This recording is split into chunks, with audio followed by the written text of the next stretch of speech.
자, 오늘 우리 잠언 말씀으로 하나님의 은혜를 받도록 하겠습니다. 말씀만 들으면 무슨 말인지 언뜻 이해가 안 되지요. 지략이 없으면 백성이 망하여도 지략이 많으면 평안을 누린다. 여호와를 경외하는 것이 지식의 근본이다. 배가 항해하다가 폭풍을 만났습니다. 비바람 속에서 그만 방향도 잃어버렸죠. 설상가상 한 선원이 다급하게 배에 물이 샌다고 소리를 칩니다. 이런 상황이 되었다면 선장은 어떻게 해야 될까요? 항해술을 전혀 모르는 사람이라도 이런 위기를 만난다면 무엇을 해야 할지는 잘 알 것입니다. 먼저 물이 샌다면 당장 배에 물이 새는 것부터 찾아야 되겠죠. 아무리 중요한 게 딴 게 많아도 배가 물이 새버리면 그것은 끝나는 것이기 때문에 당연히 물 새는 곳을 찾아야 됩니다. 또 하나는 나침반으로 방향을 찾아야 됩니다. 폭풍이 몰아치는 중에도 어디로 가야 될지를 정확하게 알고 있어야 그 폭풍을 빠져나올 수 있게 되겠죠. 오늘 잠언의 말씀에서 지략이 없으면 백성이 망하고 지략이 많으면 평안을 누린다라는 이 말씀이 이 예화와 비슷합니다. 여기서 지략이라고 하는 단어는 원래는 항해술이라는 말에서 시작이 되었습니다. 다시 말하면 지략이 없으면 망한다라고 하는 것은 항해술이 없는 선장은 결국 침몰하는 배를 이끌 수밖에 없다, 이렇게 말할 수 있는 것입니다. 바꿔 말하면 선장이 항해술 없는 선장이 배를 이끌면 결국 침몰한다는 뜻이죠. 우리 인생도 사실은 바다를 항해하는 배와 같죠. 인생에 항해술이 없으면 인생은 쉽게 침몰하고 맙니다. 그래서 우리 삶의 영적 항해술을 갖추는 것은 굉장히 중요합니다. 이 잠언의 말씀이 바로 인생의 항해를 어떻게 할 것인가를 잘 보여주는 그런 지혜서라고 할 수 있습니다. 우리가 흔히 한 말 중에 영어이긴 한데요. 인사이트, 또 포사이트라는 말을 하죠. 젊은 사람들은 잘 아는 단어일 것입니다. 그러니까 인사이트라는 말은 통찰력이죠. 잘 들여다보고 잘 분석해 낼 수 있는 능력을 말합니다.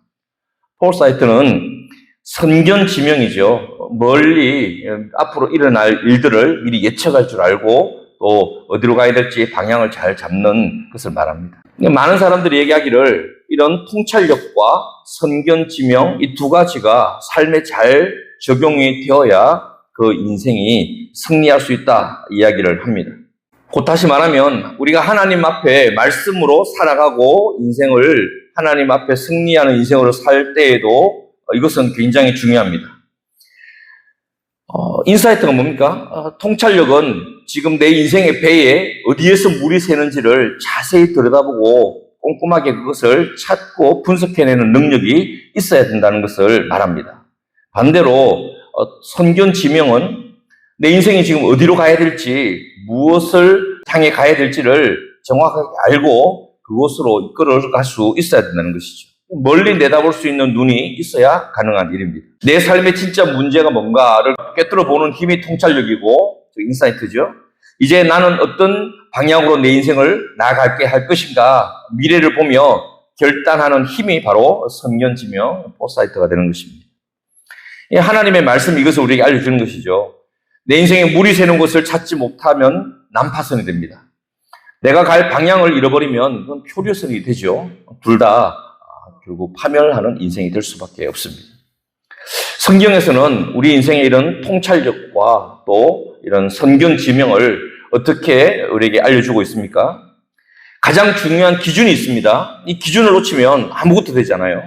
그것이 바로 오늘 우리가 읽었던 말씀에 나오는 바로 여호와를 경외하는 것에 들어있습니다. 여호와를 경외하는 것이 지식의 근본이거늘 미련한 자는 지혜와 훈계를 멸시하느니라. 잠언 전체를 관통하는 가장 핵심적인 기준은 바로 여호와를 경외하는 것이 모든 지식의 근본이다 말을 합니다. 우리 세상에 많은 지식이 있죠. 많은 지혜가 있습니다. 우리가 이 세상 살면서도 현대에는 얼마나 더 많은 정보와 또 얼마나 더 많은 지식들이 지금 나타나고 있습니까? 그러나 성경에서는 이 모든 지식 다 합쳐도 모든 기준, 가장 중요한 우선순위는 여호와를 경외하는 것이다 라고 분명하게 말씀을 하고 있습니다. 여기 나오는 우리 모든 지략은 바로 하나님을 경외하는 것에 두라는 이 말씀의 가장 핵심입니다. 나의 숨은 문제를 들여다보는 통찰력, 인사이트를 할 때에도 하나님을 경외하는 것으로 들여다보고 내 인생의 방향을 잡을 때에도 여호와를 경외하는 것이 1번, 1순위 기준이 될 때 그때 우리는 바른 길을 갈 수 있다 하는 것을 알 수 있는 것입니다. 성경에 보면 다윗 왕이 등장하죠. 다윗은 젊은 시절에 사울 왕에게 쫓겨서 죽을 뻔합니다. 10년이나 넘도록 도망다니는 도망자 신세였고요.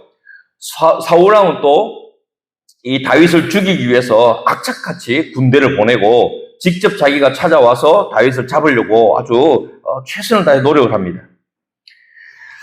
그러던 어느 날 다윗에게 절호의 기회가 찾아옵니다. 다윗이 숨어있는 동굴 속에 이 사울 왕이 혼자 똥을 누르러 들어온 거예요. 와서 이제 볼일을 보려고 그 안에는 다윗과 그 부하들이 숨어 있었습니다. 우연히 마주치게 된 거죠. 사울 왕은 그 안에 다윗이 숨어 있는지 몰랐습니다. 부하들은 난리가 났어요. 이거는 기회다. 아니 지금 제 발로 지금 사울 왕이 지금 죽으러 들어온 거다. 이제 우리가 한 칼에 그냥 사울 왕을 죽여버리고 이 도망자 신세를 끝내자라고 부하들이 이 다윗에게 속삭이고 그렇게 하자고 얘기를 했습니다. 그런데 다윗은 아주 이상한 선택을 합니다.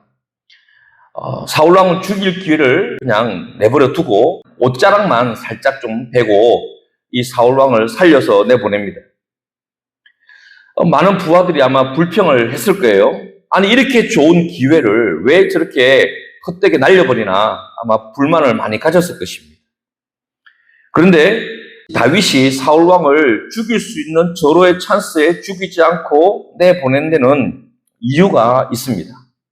바로 그의 삶의 중심이 하나님을 경외하는 것에 있기 때문이죠. 이 다윗은 자기의 인생의 인사이트와 포사이트를 무엇보다도 하나님을 경외하는 것에 모든 초점을 맞추었습니다. 왜 그렇게 할 수밖에 없었는가? 하나님의 말씀에 왕은 하나님의 기름 부음을 받은 자이기 때문에 사람이 함부로 손을 대서는 안 된다라고 하는 하나님의 말씀이 있었기 때문입니다. 지금 자기의 가장 어려운 상황을 극복할 수 있는 절호의 기회가 왔지만 이 다윗이 사울 왕을 살려보낸 것은 한 가지 이유입니다. 모든 계산을 다 내려놓고 하나님을 경외하기 때문에 하나님의 뜻이 아니기 때문에 나는 지금 손해를 보더라도 사울 왕을 살려보내겠다라고 했던 것이죠. 이 순종의 결과는 굉장히 놀랍게 나타납니다. 훗날 다윗이 왕위에 오를 때에 이스라엘 내부에는 큰 내전이 일어나지 않습니다. 이스라엘은 12지파로 나눠져 있죠. 내전이 일어나기 딱 좋습니다. 사울 왕을 따랐던 지파들이 많이 있었거든요. 그런데 다윗이 만약에 동굴 속에서 사울 왕을 죽였더라면 아마 사울 왕을 따랐던 많은 지파들은 다윗에게 등을 돌렸을 것입니다. 그 순간에는 위기가 끝나는 것처럼 보였겠지만 다윗이 하나님의 언약이었던 왕의 자리에 올라가기까지는 엄청나게 많은 고난과 또 많은 피를 흘려야만 했을 것입니다. 그러나 나중에 다윗이 왕이 될 때 이 다윗이 사울 왕을 살려보내는 이 모습을 기억하고 있던 많은 이스라엘 백성들은 다윗의 진정성을 봤던 것이죠. 아, 다윗 저 사람은 진짜 하나님을 경외하는 사람이구나. 그래서 나중에 다윗이 왕이 될 때에 큰 내전 없이 순탄하게 다윗이 왕위에 오르는데 큰 역할을 하게 됩니다. 피 흘림 없는 깨끗한 왕관을 얻게 되었던 것이죠. 위기 속에서도 하나님을 경외했던 다윗의 중심이 사울을 따르던 백성들의 마음까지 감동을 시켰고 나라를 하나로 통합하고 위대한 나라가 되고 강성한 강대국을 만드는 디딤돌이 되었던 것입니다. 만약에 다윗이 동굴에서 사울을 죽였다면 이스라엘은 극심한 혼란에 빠지고 또 다윗은 평생토록 비겁한 암살자라고 하는 오명을 벗지 못했을 것입니다.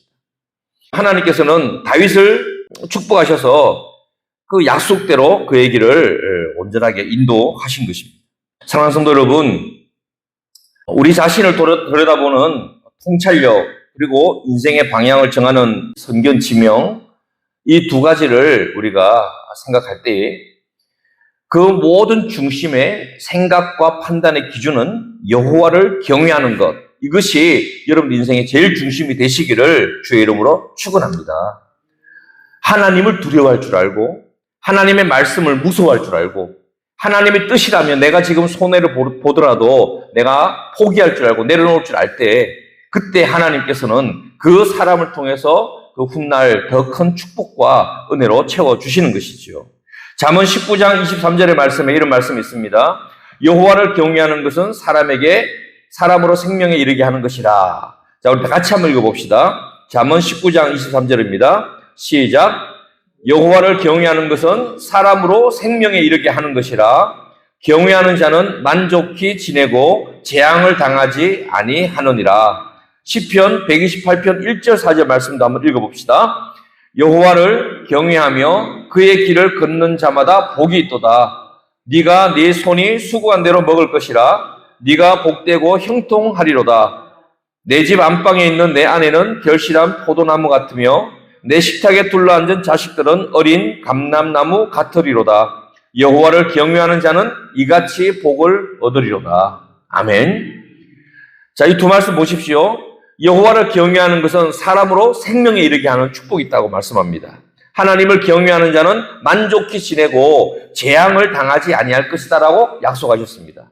여호와를 경외하는 자는 길을 걷는 곳마다 복이 있을 것이다라고 말씀합니다. 또 그 손이 수고하는 대로 하나님께서 열매 맺게 하실 것이다라고 약속합니다. 옛날에는 다 농사 지었잖아요. 아무리 농부가 열심히 수고를 해도 만약에 날씨가 받쳐주지 않으면 그 땀과 수고가 흉년으로 돌아올 수도 있습니다.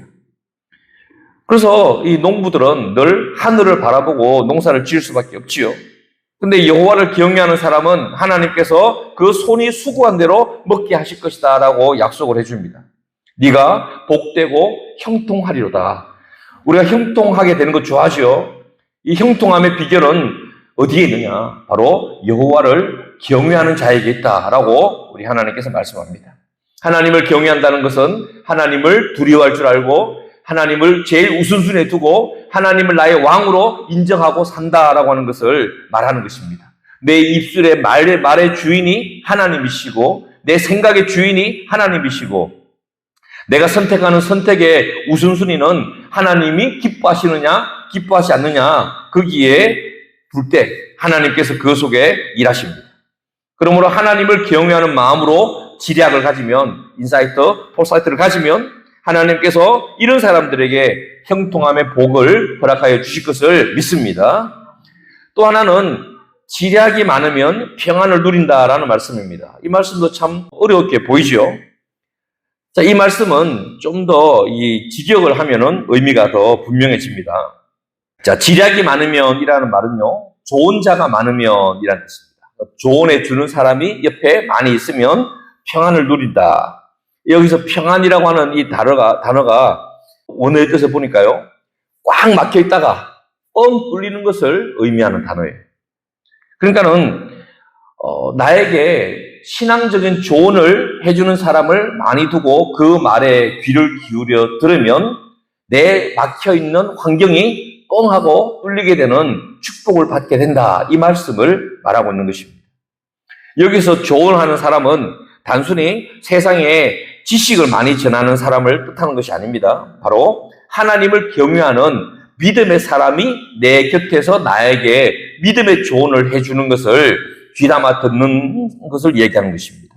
그러므로 우리가 교회에서 내 곁에 나를 위해서 기도해주고 나의 영성을, 나의 신앙을 걱정해주고 나의 삶을 안타까워해주고 때로는 격려해주고 해주는 믿음의 좋은 자가 내 곁에 많고 믿음의 동력자가 많이 있으면 그 인생은 참으로 복된 인생이 되고 그 인생은 사방이 막혀있는 곳에서도 뻥 뚫리는 하나님의 축복을 받게 될 줄을 믿으시기를 바랍니다. 제가 얼마 전에 서울에 있는 한 교회의 세미나에 참석을 했습니다. 거기는 말씀을 깊이 묵상하고 또 이 소그룹으로 말씀을 아주 구체적으로 나누는 그런 아주 모임이 잘 돼 있는 그런 교회입니다. 거기에 여자분들이 모여있는 그런 목장 모임에 우리 지금 구역입니다. 제가 참여를 했습니다. 근데 그 중에 한 애기 엄마가 젊은 분이 계신데 이분은 보니까 아직 집사님도 아니고 아직까지는 평신도예요. 그런데 참 인생이 고난이 많은 거예요. 그 이야기를 자리에 앉자 말자 구구절절하게 다 이야기를 합니다. 제가 이 분의 이야기는 설교 예화로 써도 좋다고 허락을 받아서 지금 말씀을 드립니다. 그 성도님은 남편과 함께 식당을 운영을 하는데 남편이 게임 도박에 빠졌어요. 그래서 가게 일은 그냥 등한시하고 틈만 나면 돈을 들고 게임 도박을 하러 그렇게 자리를 비웠습니다. 그러니까는 사업은 벼랑 끝같이 몰렸고요. 빚이 아주 눈더미처럼 쌓여가기 시작했습니다. 그러니까 이 여자 아내는 이 모임에 나와가지고 얼마나 자기가 힘들고 얼마나 남편 때문에 고통스러운지 또 빚 때문에 얼마나 괴로운지에 대해서 끊임없이 한탄을 하고 한숨을 쏟아냈습니다. 그리고 항상 그 말끝마다 나오는 단어가 뭐냐면 아우 이혼밖에는 답이 없는 것 같아요 라고 얘기를 해요. 이 옆에 있는 다른 집사님이 정신과 병원에 그 우울증이 심해요. 그러니까 정신과 병원에 가보라는 권유를 했습니다. 그래서 자기는 나는 그런데 무서워서 못 간다고 얘기를 합니다. 그리고 내가 지금 아이를 학원에서 데려와야 되는데 원수 같은 남편이 또 도박하러 갔다고 발을 동동 굴러요. 그때 목자인 그 구역장 집사님이 아주 지혜로운 분이었어요. 그분이 그 이야기를 다 듣고 그분을 향해서 조언을 해주기 시작합니다. 성도님, 우리가 이 문제가 한두 달의 문제가 아니고 내가 알고 보니까 한 2, 3년 된 문제 같아요. 몇 년 동안 계속해서 이 모임에 오면 그런 얘기를 반복해서 한 것을 우리가 다 잘 알고 있습니다. 하지만 이혼은 절대 안 됩니다. 왜냐하면 하나님의 말씀은 끝까지 가정을 지키라고 우리에게 말씀하시기 때문입니다. 집사님께서는 이 가정을 믿음으로 지켜내고 변화시켜야 될 사명을 받은 것입니다. 그래서 이 모든 것에 하나님의 말씀을 중심에 두고 이혼한다는 말을 함부로 하지 마십시오라고 단호하지만 부드럽게 얘기를 했어요. 그러니까는 이 여자 성도님이 입이 이만큼 나왔어요. 얘기를 합니다. 집사님은 맨날 내가 이런 얘기 하면은 하나님의 말씀이 이러니 네가 참아라 얘기하는데 내가 한두 번 그 말 듣는 것도 아니고 너무 힘들다 얘기를 해요. 그게 다른 집사님들도 있다가 아니요 하나님의 말씀대로 가정을 지켜야 돼요 하면서 자기 얘기를 막 해요. 어떤 아내는 남편이 바람핀 도 있고 어떤 분은 남편하고 이혼을 했는데 집을 홀랑 남편이 다 가져가 버렸다고 얘기를 해요. 그래도 그런 어려움이 있어도 하나님 말씀에서 답을 찾고 견디고 견뎠다라고 그렇게 얘기를 합니다. 그러면서 하는 이야기가 그 목자 하시는 그 집사님이 내가 병원에 오늘 같이 가주겠다 얘기를 하고 또 다른 집사님이 아이는 학원에서 내가 데려와 주겠다라고 얘기를 합니다. 그러니까는 이 여자 성도님이 그런 얘기를 해요. 그래 내가 한탄을 많이 했지만 얼마나 저를 사랑하시고 얼마나 아껴주시는지 잘 압니다. 저도 이제 우리 그래도 이렇게 가정을 지켜야 된다라고 하는 것을 제가 이제는 좀 알 것 같아요 라고 얘기를 하면서 내가 사실은 이혼하겠다 말을 하지만 그래도 하나님이 두렵고 하나님의 뜻이 있는 줄 알고 끝까지 내가 이겨내 보려고 노력하고 있습니다 라고 이렇게 얘기를 해요. 근데 또 다 같이 부둥켜 안고 기도해주고 그리고 이제 모임을 마치고 병원으로 또 학원으로 흩어져서 도우러 나가는 모습을 봤습니다. 제가 그걸 보고 참 감동을 받았어요. 무슨 감동이냐면 그 힘든 이야기를 하면서 나는 이혼해야 되겠다 얘기를 하고 이제는 모든 걸 다 끝장내겠다 얘기를 하고 죽었으면 좋겠다 얘기를 하고 그런 얘기를 할 때에 그 얘기를 다 들어준 다음에 이분들이 했던 것은 이 모든 것을 이길 수 있는 방법은 하나님을 경외하는 것이다. 하나님을 1번에 두십시오. 하나님이 말씀하시는 대로 선택하고 하나님이 말씀하신 대로 순종합시다. 우리가 도와줄게요. 할 수 있습니다. 우리도 다 그런 아픔이 있어요. 이야기를 들어보니까 다 큰 아픔들을 가지고 있는 사람들이 많았어요. 제가 보면서 이게 인생이구나. 보면은 거기가 굉장히 잘 사는 동네거든요. 분당입니다. 굉장히 부자들이에요. 그런데 그 이야기를 들어보니까 그 안에는요, 좀 말로 못할 아픔들이 많았어요. 아까 말했던 것처럼 남편이 바람나가지고 그냥 다 재산을 다 처분하고 도망가 버린 이야기부터 시작해서 도박 중독에 빠진 그 남편의 이야기에서부터 5만 가지 그런 문제들을 다 얘기하면서 이런 지옥 같은 환경을 이겨올 때에 힘들고 어렵지만 하나님을 경외하는 마음, 하나님의 말씀을 붙들고 그 말씀에 순종하면서 견뎌나오고 이겨나오니까 하나님께서 역전시켜 주시고 또 하나님께서 이 모든 문제를 이긴 후에 행복한 그런 믿음을 갖게 해주시더라. 그런 얘기를 합니다. 그러면서 얘기를 해요. 이 정도 되면은 옆에 듣는 사람이 이런 남편들이 어떻게 살아? 그러면 이렇게 권면을 가지고 차라리 이혼하세요 그냥. 그럼 뭐야 왜 당신만 인생 낭비하고 고생합니까? 라고 조언해 주고 싶은 마음이 내 이만큼 올라오대 이만큼. 그런데 그 목자 집사님 하는 게 오라. 당신의 마음을 이해하지만 하나님의 말씀은 당신의 가정을 지키는 것입니다. 하나님의 명령이니까. 이게 바로 하나님을 경외하는 사람의 모습이다. 이렇게 조언을 해주는 것입니다. 성도 여러분, 우리 인생은요, 지략이 필요합니다. 이것은 인생의 항해술과 같은 것이에요. 선장이 항해술을 갖고 있지 못하면 그 배는 침몰하고 맙니다. 우리 인생을 이끌어갈 때에도 영적인 항해술이 우리 가운데 있어야 됩니다. 이 두 가지죠. 하나는 내 배가 지금 물 새는 곳 없이 지금 안전하게 지금 잘 가고 있는가. 내 마음은 물이 새지 않고 지금 내 인생을 지탱하고 있는가. 하나님의 말씀과 기도 가운데 성령의 조명하심으로 여러분들 깊숙한 곳을 조명하시고 들여다보셔서 이 하나님이 주시는 영적인 인사이트, 이 통찰력으로 내 인생의 문제가 뭐고 내 생각의 문제가 뭐고 내가 지금 말하고 결정하고 선택하는 것에 문제가 무엇인지를 하나님의 은혜 가운데 정확하게 꿰뚫어 보시는 은혜가 있기를 주의 이름으로 축원합니다. 또한 여러분들 인생이 이제 그냥 남들 사는 것처럼 돈 벌고 이렇게 그냥 어영부영 세월 지나가고 인생 지나가는 그 인생이 아니라 참으로 하나님께서 나를 이 땅에 보내시고 지금 나에게 나의 앞날에 어떤 길로 가기를 원하시고 무엇을 하기를 원하시고 어떤 결정을 하기를 원하시는지를 하나님이 보여주시는 영적인 통찰력뿐만 아니라 또 멀리 보게 하시는 선견 지명의 은혜, 이 포사이트를 가지고 여러분들 인생을 다시 한번 재정비를 해야 되는 것입니다. 이것은 모든 기준의 1번은 여호와를 경외하는 것이 되어야 됩니다. 그리고 내게 주신 하나님의 약속의 말씀을 딱 붙드는 것이죠. 성도 여러분, 참 이 땅을 사는 동안에 참 인생에 고난이 많고 어려움이 많아서 힘들어하는 분들이 참 많습니다. 또 겉으로는 말을 못해도 내면으로는 참 힘들고 고통스러운 일들이 산더미처럼 쌓여있는 그 경우도 있죠. 그러나 오늘 우리는 하나님의 약속의 말씀을 하나 딱 붙들기를 소원합니다. 그 중에 하나가 바로 무엇입니까? 여호와를 경외하는 것이 지식의 근본이다. 여호와를 경외하는 자는 재앙이 없을 것이다. 여호와를 경외하는 자는 하나님께서 복을 주실 것이다.